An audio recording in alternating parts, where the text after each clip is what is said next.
with the blank whiteboard. Yeah.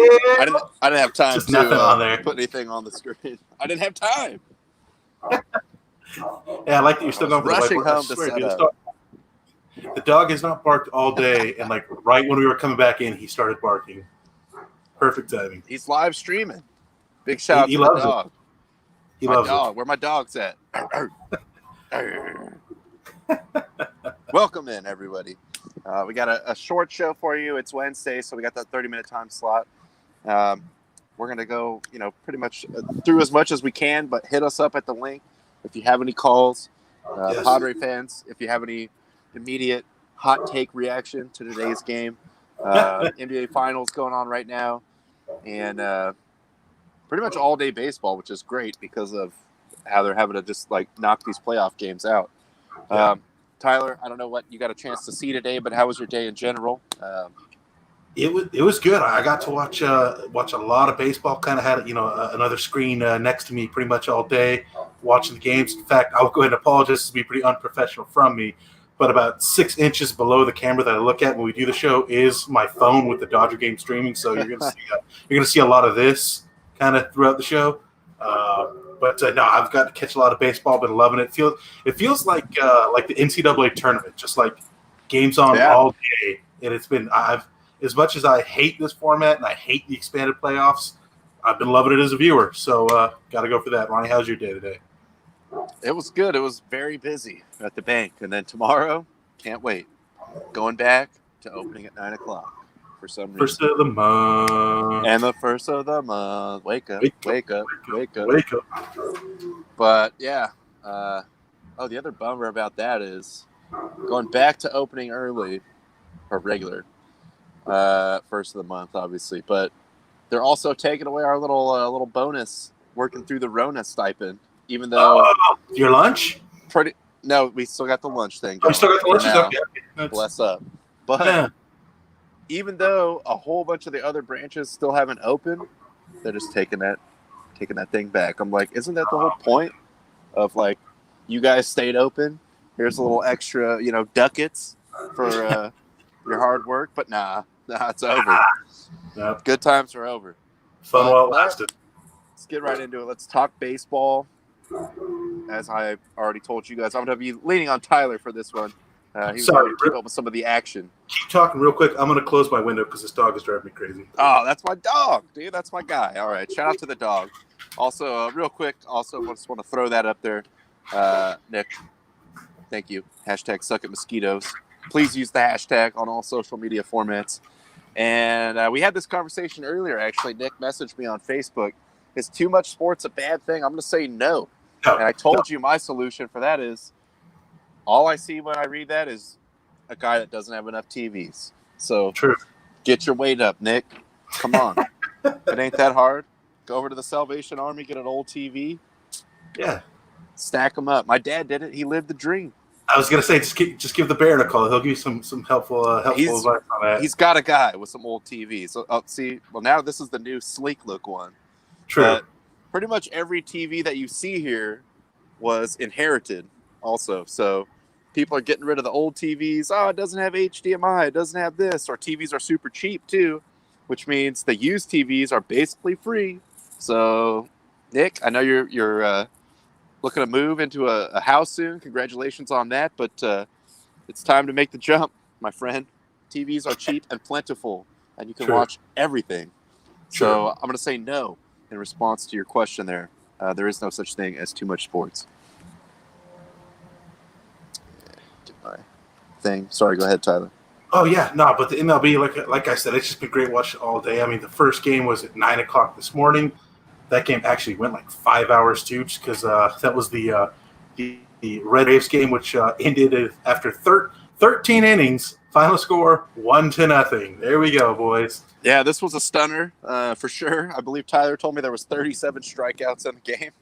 Yeah, 37 combined strikeouts. Hey, playoff baseball, baby. I haven't seen strikeouts at that rate since the last speed dating session I went to. Hey-oh! A rim shot guy, like a video drop of a rim shot. But actually, that one was also funny too because Trevor Bauer pitched awesome for Cincinnati. He when he got taken out of the game in the 8th inning, as he was walking off the mound, he did the old tomahawk chop, which they asked Freddie Freeman about it later, and he goes, "Look, he struck out like 12 of us in 7 innings. He can do whatever he wants." Yeah, I mean, I'm inclined to agree with that. What are you going to say at that point? But Freddie Freeman responded with the RBI single in the 13th to give the Braves the 1-0 win. So they're looking to hopefully close that out tomorrow on their end. But, yeah, just been super busy day. I mean, the Marlins went out and stomped the Cubs, which I'm not that shocked by. The Cubs were kind of really hit and miss this year. So I'm not too shocked they went out and lost that first game. Your A's came back and beat the White Sox. I believe it was 5-3 was the final, so they're going to the deciding game 3 tomorrow. Hopefully they don't start a lefty. Yeah, just stay away from that. The White Sox told them before the games, don't start a lefty against us. They started lefty game 1 and got beat. Of course, they ran into a buzzsaw known as Lucas Giolito as well. But So that's going to the deciding game 3. Tampa Bay sweeps the Toronto/Buffalo Blue Jays. End of an era. Sad to see my guy Hyunjin Ryu just got absolutely crushed on the mound today. No. But the Rays were a preseason pick of mine to make the World Series, so I'm in some ways I was rooting for that. Of course, biggest choke job has to be the Minnesota Twins losing to the sub 500 Houston Astros. I mean, what can you say? 18 consecutive playoff losses for the Twins. 18 straight playoff losses. There's some demons there. Like, you would think that you would accidentally stumble into a win at some point in time. But, and unfortunately for everyone that is not an Astros fan, that happened. I think everyone was waiting for them to just get their comeuppance and, all right, enjoy the offseason. Get out of here. We're done with you. But no, they are foisted upon us once again. So, saw the Astros out there kicking around, unfortunately. Every story needs a villain. We still have a villain for now in the MLB playoffs. Well, I told you at the beginning of the season, I would have way more respect if they just came out, owned it, and also said, but we won. But, didn't do the fake, we're apologizing because we have to, but whatever. So that just left the even saltier taste in everyone's mouth. Just admit it, apologize, even if, whatever, but don't do we're not really sorry, but they said we have to be sorry, so. I mean, Correa's kind of doing it in the post-game interview. He said, everybody was hating on us. What do they have to say now? It's like, well, you cheated in 2017. That's what I have to say. Yeah, I'll still say that. Your victory over Minnesota in 2020 does not negate your 2017 cheating. Minnesota, they're just trying to lose. We know about their playoff record of complete and utter abject failure. Yeah. But don't get too full of yourselves, Astros. But, man, I would hate for them to get hot and go deep in the playoffs. Well, the weird thing is they're already obviously they've got a spot into the next round. They will be playing the winner of the A's White Sox Game 3. That series will be taking place, ironically, in Dodger Stadium. Hey. And then of course we got the Dodgers going right now. They're up 2-0 on Milwaukee. We had last night. We won't mention the debate because we're trying to just stick to sports here. But the other, of course, shitstorm in Cleveland was the Indians getting killed by the Yankees. They absolutely lit up Bieber, gave up 7 runs in 5 innings, something like that, less than 5 innings. And then tonight, Cleveland came out strong, took a nice lead, but the Gio Urshela hit a grand slam, which has given the Yankees the lead. That was a little bit before we came on the air. I don't know if the score has changed, but it was 6-4 Yankees last I saw. I'm trying to think of I heard it so many times last year. I'm pretty sure that John Sterling is Urshela. What a fella. Or something to that effect. It's just that is so bad. They're all so bad that I love them. They're all so bad. Six hits one to the sticks. It is gone. It is gone. An A-bomb from A-Rod. And then Susie, goodness gracious, John. Goodness gracious. He's in the Otis box. But, and of course, the other game that happened today, which may be more pertinent to a lot of the viewers of the Quarantine Network, the San Diego Padres dropping Game 1 to the Cardinals. They had to turn to Paddock, being they have Bellinger and Lamet, their obvious number 1 and 2 Clevenger. pitchers. Sorry, Clevenger. Yeah, sorry. Belly, no way. Yeah, I know. Clevenger and Lamet, yes. Their obvious 1 and 2, both out for at least this first round, maybe longer. We don't know. So they turned to the Sheriff Chris Paddock, who before the game said, "There we go. I'm going to go out there and dominate." He proceeded to go out there and get rocked in the first inning. Gave up 4 runs very quickly. I think he gave up another 1 or 2 in the second or in the third inning. He gave up 6 runs total on 8 hits. So not a good look. I mean, Ronnie and I were talking about this before the show jumped on. You want your pitcher to have confidence. Absolutely. You want him to have confidence. But there's a big difference between what Paddock said and what confidence is, and that not a good look.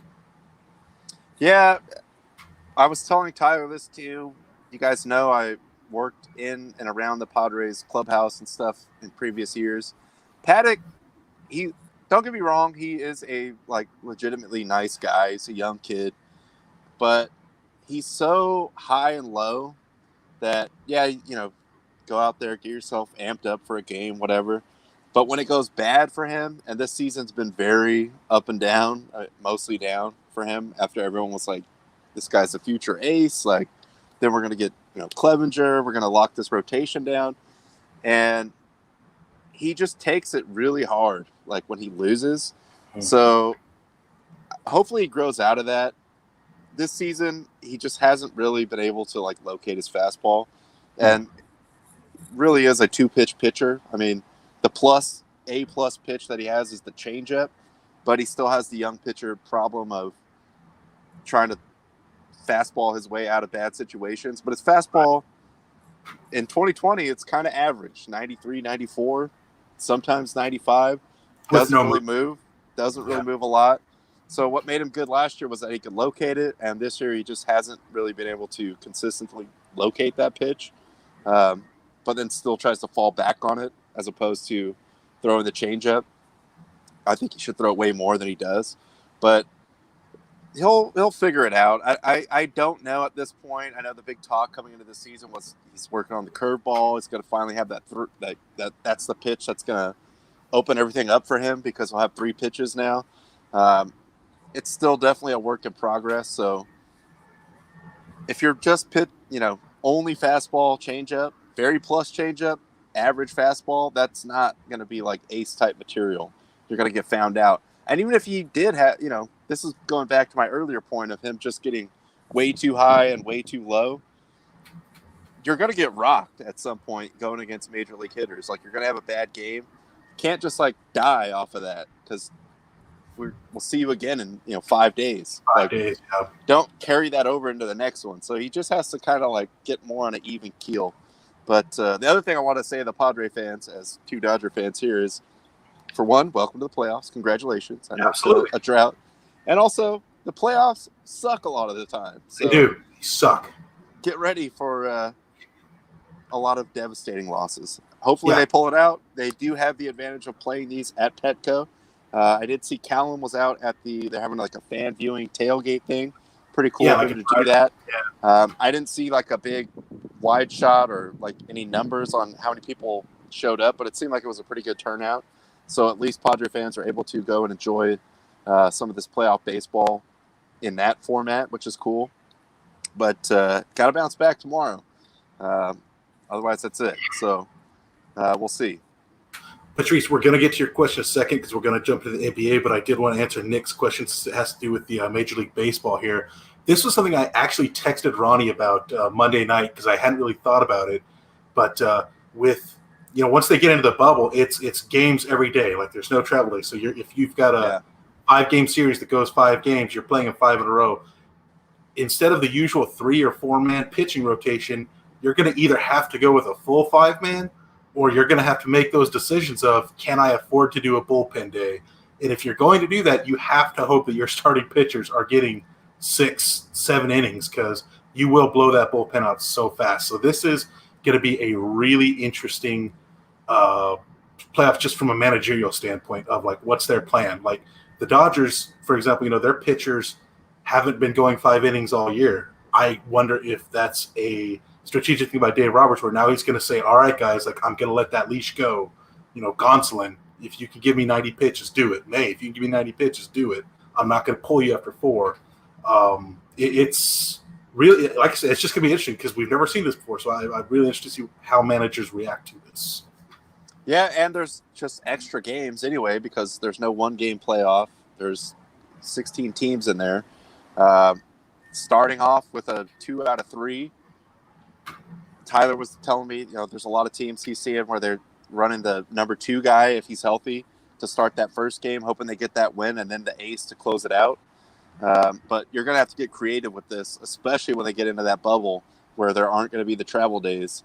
And it's going to be some interesting kind of dynamics to see what strategies work, or obviously if guys get hurt, that also complicates things. Look at the Padres. They lost their 1 and 2 best guys for now. And who knows if they're going to come back. So that threw everything upside down for them. But yeah, you can't just go out there and have a bullpen day every day. That's not sustainable either. So you're going to need some guys to go those 6 or 7 innings just to have a chance of, okay, well, cool, we survived this round, but now the whole bullpen is like their arms are falling off. Like, where does that leave you for the next one when you're playing a better team? Yeah, it's like I said, I'm really curious to see what teams do, especially again the later we go. That's really going to incentivize teams to get those 3-game sweeps, those 4-game sweeps if you can, just because like, okay, well now if I need to have a bullpen day, at least my team's had a couple days off, so my guys can do that. But like I said, it's going to be real interesting to see where this goes. I kind of like that. I mean, whatever, it's been a weird season anyway. We've been saying it's pretty much been a tournament from the beginning. You couldn't really afford to have a week, 2 weeks, 3 weeks where you just go cold because you get buried. Yes, they had more teams get in, but this whole thing's been a sprint, and the playoffs, again, like Tyler said, especially in these early rounds where it's games all day, it does feel like the NCAA tournament. Yep, for sure. So I guess we can also address, because I see Patrice asked a question about it here, but we can jump into the NBA Finals are going on right now. I actually don't have the score in front of me, so I don't know what it is as of right now. But yes, Patrice, the people watching the screens are actually live watching the games. That was something that you could have signed up for, where they, you're just watching the game on your computer, and then they're just projecting your face through your camera back on there. I saw that. I think that's cool. Like, yeah, you see Obama next to Shaq. You've seen all kinds of NBA legends. Kareem's been out there. Shaq's been on a bunch of them. Charles been on a bunch of them. I've seen that they've even TNT has cross-branded with they've had some of the AEW wrestlers show up in the crowd to do little cross-promotion. This is the latest as of a couple minutes ago. It looks like the Lakers are sort of taking them to the woodshed right now, which is killing me that I'm not able to see this game, but I'll hopefully catch the fourth quarter. Anthony Davis having a big game. I think everyone that was following the Lakers, especially when the Blazers won that first game when they got in the playoffs, realized, like, yes, you still have LeBron, but LeBron is old. And then we saw in the last series, sometimes he has to take the defensive assignment on the best player on the other team to take them out of there. So he can have some spurts where he can just take over games and be LeBron, but also the way he plays, I mean, he likes to try to keep guys involved. Passing, just getting rebounds, sort of always a threat for a triple-double LeBron. But Anthony Davis was the guy that was supposed to put him over the top as far as being an actual title contender this year. So he needs to have big games. It looks like he's having a good game right now. I saw right when I got home, got in the shower, Miami was actually up at one point, I believe 28-20. It seems like the Lakers have put their foot on the gas since then, and they're really stretching it out. Still think the Heat are capable of anything. I mean, maybe not this game. This is sort of turning into a bloodbath here. Also, giving up 85 points with 18 minutes of basketball left to play is not ideal. Not a good sign. That's going to be a tough hole to dig out of. But in the next game, I would say clean slate. We'll see what happens here. But it looks like the Lakers have this one in hand for now anyway. Yeah, it was, Miami came out really good. Like, just kind of looking at the players' faces, you could see it wasn't a case where they were, They weren't intimidated by the Lakers. They weren't intimidated by LeBron or AD. They came out strong. Then they just hit a patch in the second quarter where they couldn't make anything, and the Lakers were making everything. I mean, I remember seeing back-to-back Kentavious Caldwell threes that is what gave the Lakers the lead. It looks like they just have Which you can never count on that. That's a Laker Right? fan. Trust me, you can never count on that. That's just a bonus. But yeah, it looks obviously the Lakers have taken control and haven't taken their foot off the pedal. Also, we were throwing in. I used to work at a sports ball called the bullpen, so every day was a bullpen day. Good point. True. I get that. Good call. But yeah, I don't think this will be a negative effect on the Heat. They seem to have a really good mentality of just like, I think they're just going to kind of brush this game off as like, okay, whatever, shit happened. Let's go back, brand new game on Friday. I'm expecting this one to probably go 6. I think that's what I've seen a lot of people saying. I think probably Lakers in 6. But I think, don't let the blowout in game 1 fool you. I think this will turn into a pretty damn good series. Yeah, game 2 is going to be that much more important for the Heat, especially if they really do end up losing by 20, 30 points. I mean, there could be some, garbage time where the Lakers are just up by a bunch and then, the final score doesn't reflect how big of a blowout the game this has already been. But we'll see what happens in game 2 because that's going to be big for the Heat. You just got to totally erase the tape, as they say in football, and just come out clean slate and win that game 2 if you do, in fact, lose this game by 30 points. So we'll see what happens there, but go Lakers. There you go. Lakers in 3. Nick says Lakers in 3. Yeah, I like it. I like that comment. That's good, yeah. So the other big news that came out today, came out this morning, was that the Tennessee Titans did have a COVID outbreak. They got the Rona at their facility. So the game between them and the Steelers set for Sunday has been postponed. Latest talks that I saw was that they are expecting there's still a few steps in protocol to go through, but that they are likely going to just push the game back one day to Monday, which is probably the smartest thing to do, I think, assuming, again, that they do pass all safety protocols. It's funny, I was having a text conversation with Commissioner Kwan today about this, just kind of asking, like, because, hey, Raiders fan, Chargers fan, we don't really care about the real-life implications. We're just looking for fantasy implications. Yeah. But so we were kind of going back and forth about that, and I said, it may just be a case where if they don't pass the protocol, it's just, sucks for you. And by you, I mean me, because I have players from both teams in my lineups. But yeah, definitely keep an eye on this. Again, it sounds like they're confident it'll go ahead on Monday, but they still don't know for sure. So definitely keep an eye on this one. And this was the thing with the NFL from the beginning, and probably had quite a bit to do with also, as we've talked about on this show, you didn't have the NFL just being rammed down your throat like it's starting in 1 week, and like every other commercial is about football. They're just kind of like, hey, we're going to start. Don't worry about us. We're good. Because wasn't there an issue with the NFL where they didn't even have a plan on paper, and the players were like, can we at least get something like in writing of what we're going to do here? Yeah, every team was supposed to put in like their own individual plan, what you're going to do at the facility, distancing-wise, how you're going to do the workouts. And the cutoff came and went, and I don't think any team had put anything in there yet. So they're kind of like, maybe we shouldn't be so in your face about this. Let's just hope it goes off. But, yeah, football, it's one game a week. So you can't afford to just be like, oh, this team shut down for 2 weeks because then the whole season's screwed.